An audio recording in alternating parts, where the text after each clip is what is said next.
Hi everyone! Today I am sharing with you my mid-year favorites. So beauty favorites that have emerged from January to July of this year.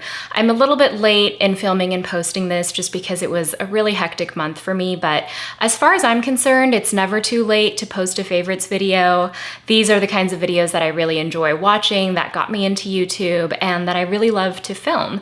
So I wanted to film this because I feel like when I see end of year favorites and when I compile my own end of year favorites, they oftentimes favor the latter half of the year, or products that I used in the latter half of the year, which makes sense because they're fresh on my mind.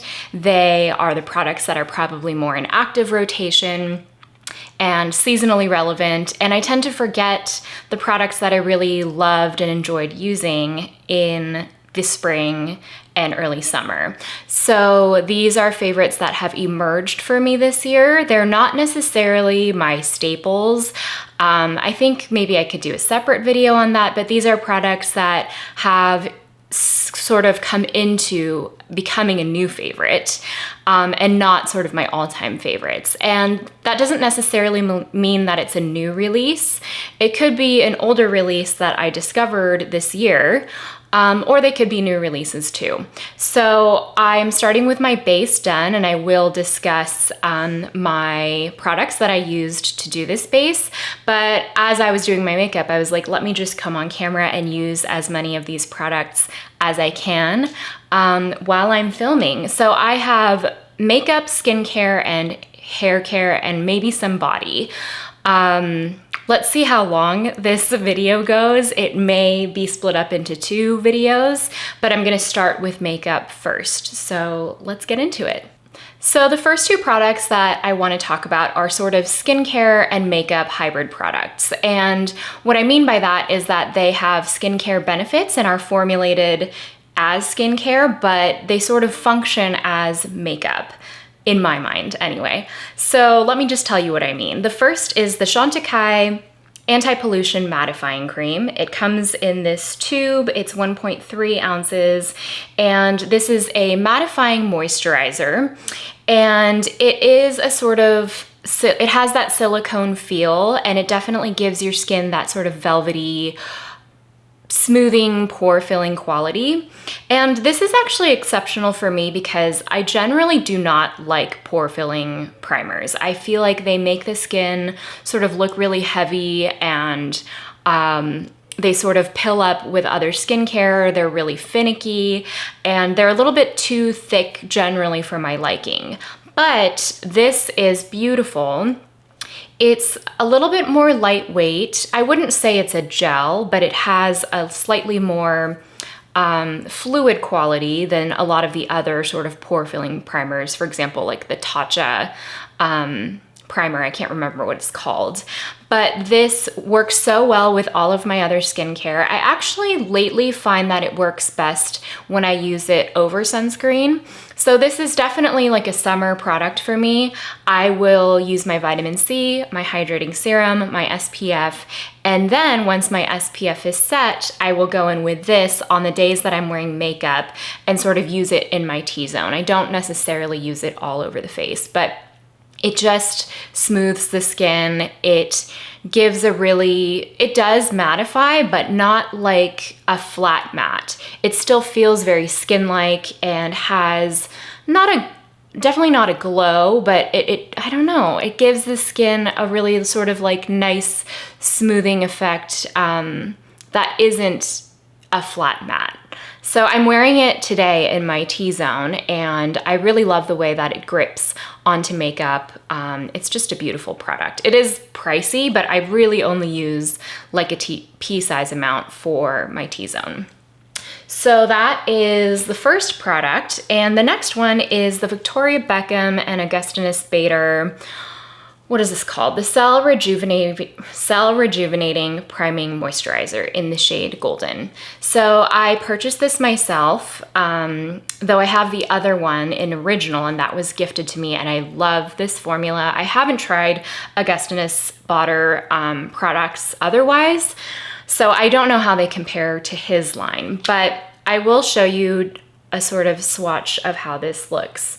So there's a pea size amount. It looks deep, but it's really not. It blends out so beautifully. It gives you this like golden pearl, and you can see it doesn't deposit a ton of color in the end. It just kind of gives the skin this like glossy look. I'm not wearing it today, but I love wearing it under makeup, and I also love wearing it on no makeup days. As someone with oily skin in the summer and combo skin in the winter, I wouldn't necessarily wear this all over my face. I sort of like to wear it in like a C section around the highlighted points of my cheeks. But it's just beautiful. It's like a gel sort of formula that really sinks in. It functions as skincare. It hydrates, it moisturizes, it makes the skin really, really soft. And it's just a beautiful product. And I don't think you need a lot of it, especially because you're probably not going to use this as your primary moisturizer. So I'm just really into this product, and it's a great no makeup sort of product. So the next two products are foundations, and I know I said I wasn't going to mention my staples, but this I just have to mention. It's the Dior Backstage Foundation in 2 Warm Olive. It's probably my all-time favorite foundation. It's just super skin-like. It's very adjustable. It's a light medium coverage. It's probably buildable to about a medium, but not a full. And the color match of 2 Warm Olive is just so good for me. I'm not wearing it right now, but most days, if I'm wearing foundation, this is what I wear. And I think it's so well priced. I think this bottle is like $40 or $42, but you get 1.6 fluid ounces. And typically in foundations, you only get 1 ounce. So it's 50% more than most foundations. And I think that does make it one of the most cost-effective luxury foundations on the market. And for a luxury foundation, I think it has a really good shade range. And lately, I actually like to apply this with fingers. I actually like to apply all my base products with fingers, which is so unlike me, but it just gives me that really skin-like finish that I'm looking for. And I find that it reduces pilling. I'm using less product because it's not soaking into my whatever tool I'm using to apply. And it's just so good. I just opened another one, which I think, you know, is a testament to how much I love it. So what I am wearing on my face today is the Gucci foundation. And this is in the shade 250O, which is also an olive shade. I will say the Gucci shade is definitely more noticeably olive than the Dior one. I think the Dior one is a little bit more golden. This one is a very true olive. And I think the Dior foundation will suit more skin types, except perhaps the most dry, than the Gucci. So the Gucci one is sort of like a whipped feeling. It's definitely thicker. The Dior is very fluid, and I find it applies best with fingers. It's definitely a medium to full coverage. It can be built up to full coverage, I'd say. And I'm wearing it today. This gives me the most smoothing, sort of filtered look to my skin. So even if I'm not wearing a primer, it really smooths over pores and creates, I don't know, it just really locks into the skin. It is definitely more mattifying than the Dior. The Dior is sort of a natural finish. I would say this is natural matte, not flat matte, although I don't think dry skins would like this. If you're oily, this is amazing. It really locks in, and it looks the most beautiful about an hour after you've applied it, which is me right now. So it sort of, I don't know, becomes one with the skin in the hour after you wear it, especially as my oils start to peek through. It starts to look more skin-like, and it's long lasting. It lasts all day. It looks beautiful on camera in photos. So this is definitely not an everyday foundation for me. It's a sort of special occasion or camera-ready foundation, but I feel like that's something everyone needs in their foundation wardrobe. Moving on to brows, I have a relatively new brow product in my arsenal. This is the Refy Brow Sculpt Brow Pomade, I think it's called. Comes with a spoolie. It's this white sort of paste, and it also has a double-sided tool. And this tool I actually do use, which is pretty surprising because I feel like a lot of makeup products or brow products that you get, the spoolie or the tool that it comes with kind of sucks. Specifically, I'm thinking about the Anastasia brow pencils where the spoolie always breaks off. It's the worst. And when you're paying this price point, you want a tool that you can actually use. So even though this is new, I'd say I've only been using it about a week. I do have it through my brows right now. It is so impressive. So it has a really firm hold, and it's, like I said, it's more of a paste that you work through your brows. And so it sort of already starts out with a drier texture that dries matte on the brows. And I've used certain, the other brow products I like the Benefit 24-Hour Brow Setter, even the Got2b hair gel that I use through my brows. They have a little bit of a shinier dry down. So sometimes, especially in photos, when I'm at a certain angle, the light will catch on the reflection of the brow gel. So I love that this is a matte finish through the brows. What's even more impressive to me though is the hold. I sort of work it through my brows in multiple directions. I will back comb my brows and then I will comb my brows up. And then I use a finger to sort of press the brows down in the shape that I like. And this gives me a real hair texture that is not laminated, like it's not fully pressed back on the skin, like glued down on the surface of the skin. It still has like a textural element because of that pasty pomade texture. So it still looks like a natural brow, just it gives it that shape. And my brows grow downward, so it says a lot about the hold of a product when it can actually hold my brows up in the shape that I like. It's not as, it won't give you as strong of a laminated look, for example, as the Benefit or the Got2b, but I actually like this more for an everyday look because it looks like a real brow. So instant hit for me. I love it. I have heard people with thicker and more coarser brows say that this was a little bit too thick for their brow texture, but if you're like me, you have fine brows, they grow downward, maybe you don't have a lot of brow hairs, I think this would be perfect for you. The next brow product is the Milani Weekend Brow in the shade Espresso. So I'm going to demo this for you right now because I haven't used it yet, but it's a super fine brow pen that is a brush tip. And generally with any sort of pen product, liquid liners or brow pens, I like a brush tip because they stay really pointy. Whereas a felt tip, the more you start to use it, I feel like the quality and the fineness of the tip starts to degrade. So I really love the way that this has held together. I've had this exact pen, I think since January. It's now the end of July and it works really well, just as well as the first day I opened it, which is crazy.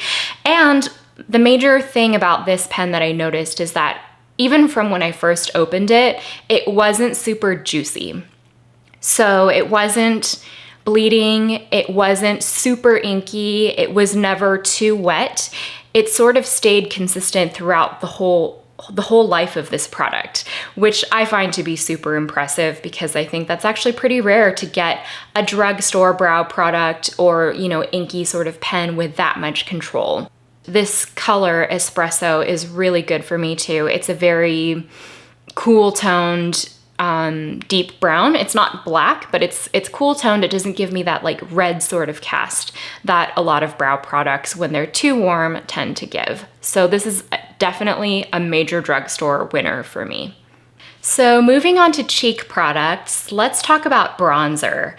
This is first of all, I should say, I have not loved a powder bronzer in years. I actually don't, That's not true. There's a couple that have stuck out to me, but I haven't fallen for quite the same way as I've fallen for this one. It is the Victoria Beckham Matte Bronzing Brick. I have the shade number 2. So it's this dual-sided pan. The packaging is, of course, beautiful. It's this tortoise shell, very weighty, compact, and it comes with a lighter shade and a deeper shade. I think number 2 is a great sort of warm tone palette. I do think I could have gone up a tone to number 3, and I should say there are 5 different shades, I think, from light to deep, which is really nice. But I actually really like the buildable quality of this bronzer. I think when I first saw it, I really didn't think it would be deep enough for my skin. This is it against my skin tone, but actually it's much deeper on the face than it appears in the pan. And even though it's matte, it's not a flat matte. It doesn't create, you know, a sort of really powdery look. It becomes one with the skin, it blends beautifully, and I sort of really like the buildable quality of this bronzer. I think a lot of people actually tend to wear bronzers that are a little bit too deep for them, and I really hate when you can see how obvious a bronzer is on the skin. I mean, don't get me wrong, I love a bronzy look, but because this has such a skin-like finish and blends out so beautifully, it really works well to build up and continue adding product to the skin where I need it. Even if I am going for a slightly more obvious bronzy look, it never looks cakey on the skin. Moving on with cheek products, I have the Auric Glow Lust, and this is the shade Pyrite. I love this shade as a my skin tone shade. It's a truly olive tone, which I love and I think is actually quite difficult to find in the liquid luminizer category. So one thing I love about the Glow Lust is its texture.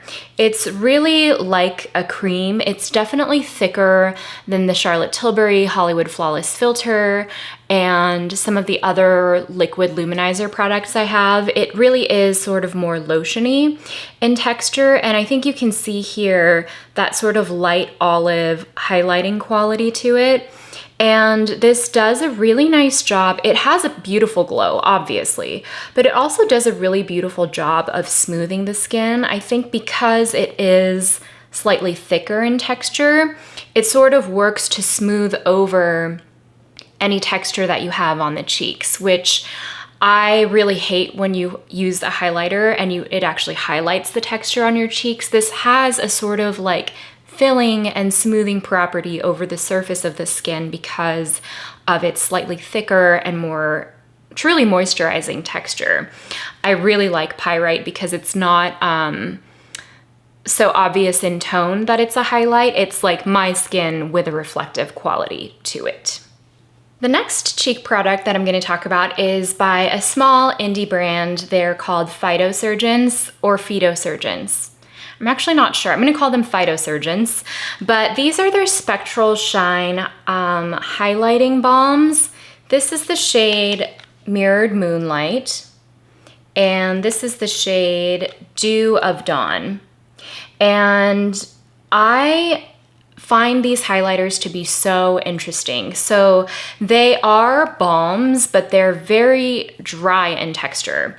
And I mean that in a good way. They're dry in the sense that you can really buff them into the skin. You can see I've sort of really dug into these, but they are the most skin-like shine without adding texture because they're dry. They're not a wet balm.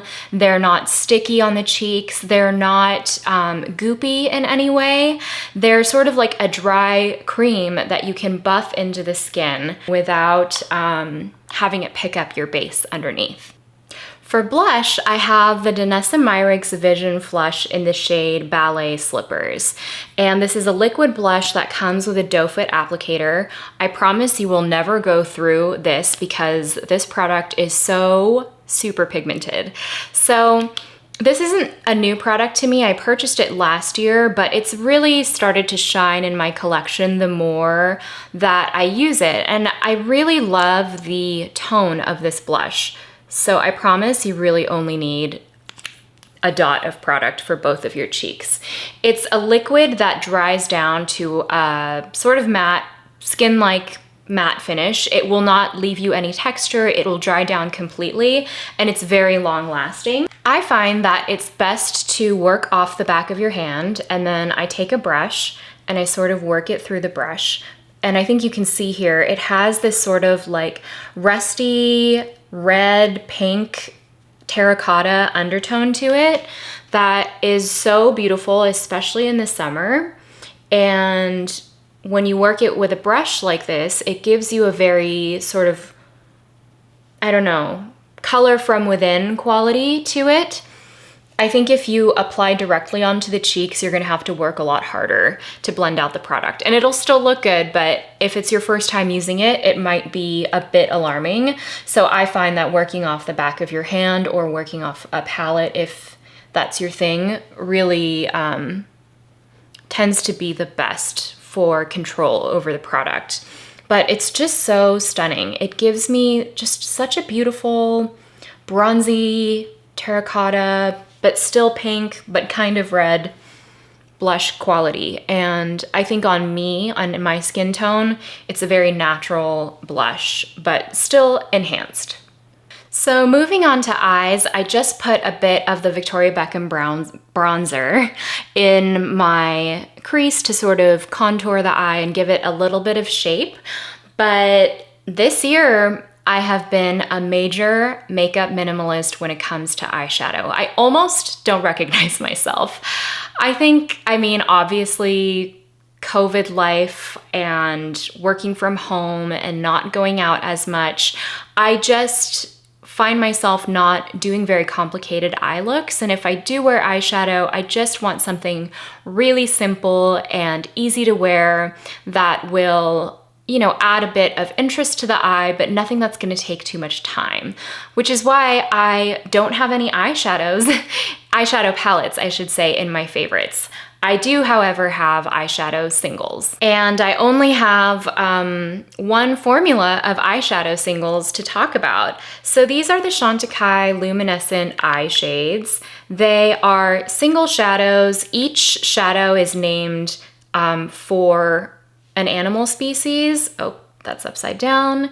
And the benefits, some of the sales from each product goes toward a foundation that is working toward the conservation of whatever species is on the shadow. So these are my two most used. This is the shade, what is this?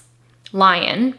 And it's a beautiful golden sort of reflect.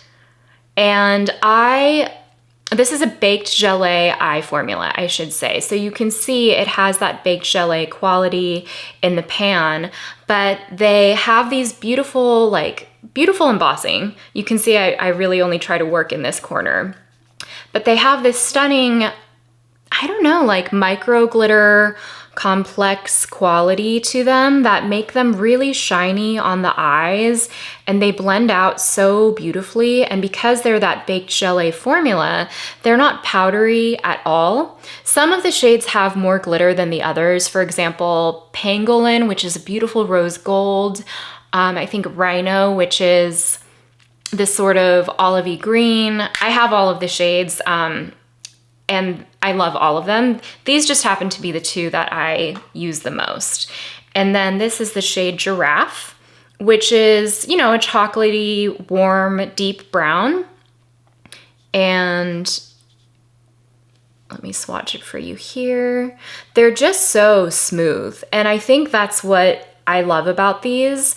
And because they can be blended out to be sort of transparent on the lid, they almost look like a cream, and they're just such easy one and done shadows. I use both of these as one and done shadows, or I will just use one all over the eye. I'll use them together. The entire range of the luminescent eye shades can be mixed and matched, and they all perform really beautifully together. It does come with a teeny tiny mirror, which is super cute. I will say these single eyeshadows are very pricey. It's Chantikai, so it is a luxury makeup brand.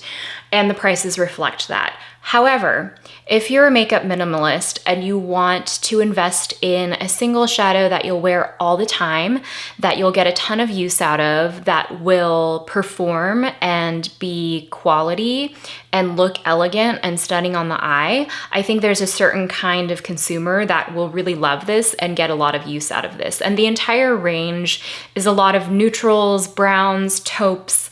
Like I said, there's a rose gold and a sort of olive green, but those are about as colorful as these shadows get. So they give you a very neutral, elevated neutral kind of look. For lashes, I have two products. The first is the Peripera Fixer Ink Mascara, which is a lash primer. It has sort of a transparent, almost gray look to it, but if you have Asian lashes, this is a K-beauty brand, or if you have really straight lashes that struggle to hold a curl, this will be your best friend. It makes every mascara hold a curl for me. It prevents smudging. It gives a little bit of length and volume. It just does everything I need. And so I wear it with almost every mascara. And then this next one is super interesting. This is the Surratt Lash Tint, Noir Lash Tint, and it has such a strange and unique brush. It's this metal applicator that has small grooves in it, but it doesn't have any like fibers or like brush. There's no brush on it. And when I first got this, I got this in PR, I was like, there's no way this is gonna work, right? Like, it just doesn't make sense. But no, it gives me incredible length. It gives me volume. It holds a curl like no other mascara I've tried. And it's super, super black. And I can add up to 2 layers with this. I will say it's a luxury price point, but it just impresses me so much. It impressed me from the first time I tried it. So I should say I have basically no lashes, they're baby lashes. This eye has the Peripera with the Surratt, and this eye, my lashes are curled, but I don't have anything on them. And I think you can see the volume and the length that this gives me, which is sort of unlike any other mascara that I have tried. So I'm very, very impressed by this. I think it's truly unique and it delivers on its promises. Moving on to lip products, this is probably where I have the most variety of products to show you, just because there are so many different kinds of lip products. There are different finishes, different, wear times, and so I'm just gonna try to keep it edited. This is the Victoria Beckham Lip Definer. These are traditional wooden pencil lip liners. They're a matte finish. They're super long lasting. I have the shades 1 and 2. So this is 1, which is a nice peachy pink, and 2 is more of a brown toned nude that gives me more of a sort of 90s lip look. I love both of these. I have been wearing the shade 1 a lot more in the summer just because it's a little bit lighter, brighter. I actually struggle to find pink lip liners that don't wash me out. I think because of my skin tone, even though I'm light medium, because of my undertones, it's actually quite difficult to find a pink lip liner that doesn't look too Barbie-like on me or like has a sort of candy pink kind of look. This has just enough warmth in it to, I don't know, liven up my face and give me that flushed, bright lip look without looking ashy and without looking unnatural. So I have been very into the shade number 1, but throughout the winter and fall, I pretty much only wear the number 2. This formula has knocked out pretty much every other lip liner formula in my collection because it's so good and it's so long lasting. And it is a thin formula, so it doesn't add texture or like too much product to the lips while you're lining your lips. Sometimes I find, especially if I'm filling in my lips, other lip products can add too thick of a coating to your lips so that if you go over it with lipstick or a gloss, it just looks a little bit too goopy. These don't do that. They are so thin and pigmented that you really don't need to add a lot to get the color payoff. Moving on to lipsticks, this is where I have the most products to share, so I'm going to try to talk through them really quickly, and I'm also going to give you swatches. I will say all of these have a few things in common. They are pretty sheer. They're not full coverage or opaque. They are creamy, they're moisturizing, hydrating, they are shiny or sort of glossy in finish, and they wear off easily and they're easy to reapply. There's no part of me this year that has wanted a really like matte finish. Even though we're wearing masks all the time, I actually find it easier to sort of blot off or reapply creamy lip products versus, you know, committing to wearing a matte lipstick all day. Like, I just don't want to do that. So the first one is a drugstore product. This is the Revlon Super Lustrous Lipstick in the shade Nude Illuminator. Mine is disgusting, don't judge me, but that's just how much I've used it. So Nude Illuminator is sort of all of these are good nudes on me. This is a sheer sort of, I don't know, it has almost like a terracotta beige sheerness to it with a bit of red running through it. And there is a sheen in it, but it's not glittery at all. So this is the one I'm going to wear on my lips, actually. So very easy to apply, super comfortable on the lips, and wears off really nicely, and it's so easy to reapply, and it's moisturizing throughout the day. All things that I look for, and even better to find them in a drugstore product. So that is Revlon Nude Illuminator. The next lip products are on the high end, and I don't know what to tell you. I just like high-end makeup. I like luxury makeup. I would rather have a few really nice things than a lot of cheaper things that I don't love. So that's just how my taste has changed as I get older. So this is Surratt Lip Slick in the shade Bandy. These are a twist up formula with a thin sort of bullet. I think this is actually going to be very similar to Nude Illuminator. It's a little bit deeper, a little bit redder, and it doesn't have a sheen running through it, but it's very glossy and comfortable. You can see it's not as shiny as the Revlon, but on the lips, it does have a nice shine. This is a slightly thicker formula. It has almost like a gel quality that melts onto the lips. It's very soft. It sort of melts onto the lips as you apply it. And I also have this in the shade Paramour, which is a nice peachy pink, a sort of light peachy pink that's really nice for spring and summer too. Then I have two Chantecaille lip formulas. I think Chantecaille do lip formulas incredibly well. I mean, obviously you can see there's a lot of Chantecaille in here. I've just really fallen in love with the brand, and I also have received PR from them. So I totally admit that puts the brand in front of me in a way that it wouldn't if I were otherwise, going out to purchase the makeup. That said, and acknowledging my own, bias with PR, having tried these lip products, they have easily outperformed so many of the other lip products I have, and I do have a lot of lip products.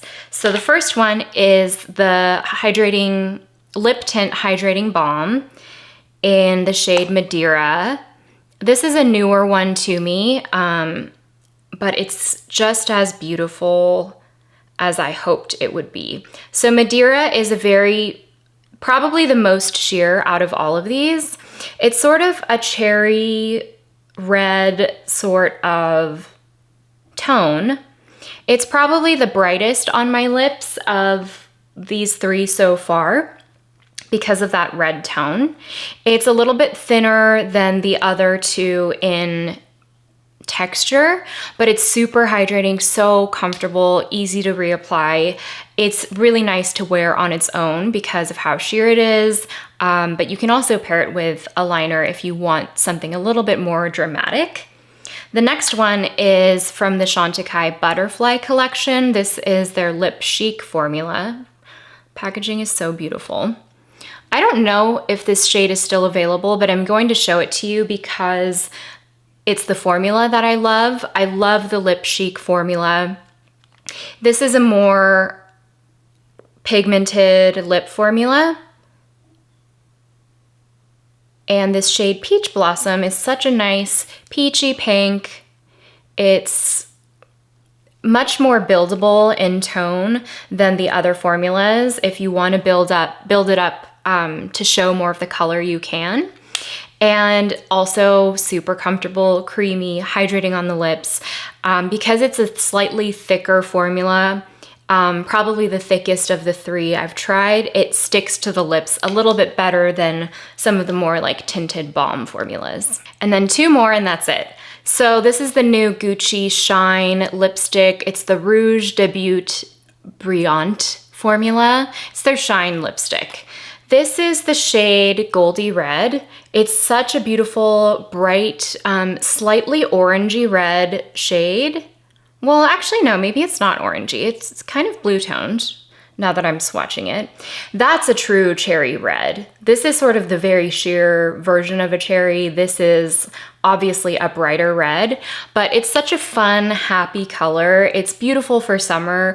Goldie Red is Gucci's like signature red shade, and they do it in every formula. And I've wanted it in other formulas and didn't, you know, go for it. And then the Shine formula came out and I was like, that's the Goldie Red that I want because of how juicy it makes the lips look. I also have the same formula. I mean, how stunning, first of all, and sexy is this packaging. It has a slim bullet. This is the shade My Cousin Rachel, which is, I think, described as, what's that word I'm looking for? Maybe like a rosewood, but it's actually kind of peachy, like a peachy beige on me, I think, for my lip tone anyway. If you can't tell, I obviously have a type, but I just love this formula. It's really easy to reapply. My Cousin Rachel is a really nice nude on me and it works beautifully. It looks beautiful over a liner, but it works beautifully on its own as well. So that is Goldie Red and that is My Cousin Rachel. The last lip product is from a small indie brand, I think. It's Fit Glow Beauty, which is new to me this year. And this is their lip color serum, which is such a unique formula. So it comes in a tube with a doe foot applicator. This is the shade Koi. Let me swatch this for you. How beautiful is that shade? I mean, I obviously have a type. It's slightly like a mid-tone sort of pinky shade. And these, the lip color serums, they start out sheer, but they're buildable on the lips if you want to add more color. So what surprises me about this product is actually the formula. It's kind of like a gel formula that has some body to it. It really grips the lips. It's not sticky like the way a gloss is. It's not a gloss at all. There's actually no other lip formula that I've tried that does what this does. It really coats the lips and it makes it surprisingly long lasting for a sheer moisturizing lip product. And it actually does moisturize and hydrates throughout the day. And this formula also, because it's a gel, it sort of tends to fill in the lip lines and it gives you a really juicy, like full lip look. And I also have tried the night serum in this, which is just clear, and it's so good. I just can't quite describe it. Yeah, it's like grippy and it holds onto your lips. It really sticks onto your lips without being sticky itself. You just have to try it. These are very highly priced. I think they're comparable with my luxury price point lipsticks, which I think is a little high, but having tried them, if there's a shade you really love, I think it's worth it because they work both as a lip treatment and as a color cosmetic product. So these are all of the lip swatches. I obviously have a type, but if you love makeup, you know that they're all different, okay? So this is Revlon Nude Illuminator, Surratt Lip Slick in Bandy, Chantecaille Lip Balm in Madeira, Chantecaille Lip Chic in Peach Blossom, Gucci Shine Lipstick in Goldie Red, Gucci Shine Lipstick in My Cousin Rachel, and the Fit Glow Beauty Lip Color Serum in the shade Koi. And I clearly have a type, but they're all different, and I promise you they look different on the lips, and they feel different on the lips. So that is it for my mid-year favorites. I feel like these picks really reflect my tastes right now. I like just a sheer, simple wash of color on the eye. I love a luminous cheek, something super skin-like, and I also have only been wearing really moisturizing, comfortable, sheer lip products. So that is a nice sampling of things. There are obviously other products that I could have picked that I've loved that just didn't make it into this video for the sake of time, but I hope you enjoyed watching. I've decided I'm going to split my skincare, hair care, and body care into a second video because I can already tell this is getting really long. So I will see you in that next one, and be sure to check back for it. Bye.